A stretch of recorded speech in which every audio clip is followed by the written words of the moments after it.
लक्ष्मीनिवास मालिकेच्या येणाऱ्या पुढील भागात आपल्याला असं बघायला मिळतं आहे की आता जान्हवी आपल्या व्यंकीदादाला वाचवण्यासाठी जयंतच्या घरी पोहोचलेली असते.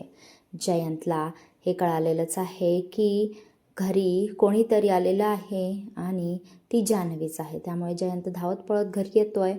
आता इकडे व्यंकीची तब्येत फार बिघडलेली असते. त्याच्यामुळे जान्हवी विश्वाला म्हणते आहे की तू त्याला हॉस्पिटलला घेऊन जा, मी माझी काळजी घेईल आणि मी निघून येते. परंतु जान्हवी ज्यावेळेस निघत असते त्याच वेळेस जयंत तिथे पोहोचलेला असतो आणि त्याच्यामुळे जान्हवी आता जयंतच्याच घरामध्ये जाऊन लपलेली असते.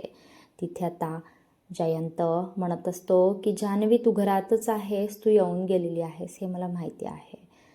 तर जयंत अगदी विक्षिप्तसारखा बोलत असतो आणि जान्हवी स्वतःचा जीव वाचवण्यासाठी सोफ्याच्या मागं लपून बसलेली असते.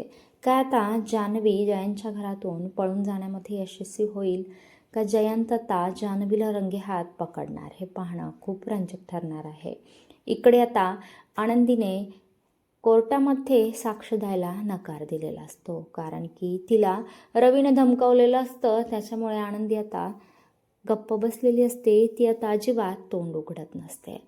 त्यानंतर आता श्रीकांत कोर्टाच्या बाहेर येऊन धडकलेला असतो, परंतु तो आता नीलांबरीच्या तावडीत सापडलेला असतो. तो नीलांबरीला सगळं सांगतोय की मी या कोर्टामध्ये पोहोचणं खूप गरजेचं आहे, मी खूप महत्त्वाचा साक्षीदार आहे.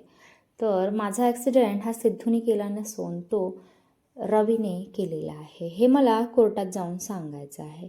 काय नीलांबरी आता श्रीकांतला कोर्टामध्ये पोहोचवायला मदत करेल का हे पाहणं खूप रंजक ठरणार आहे.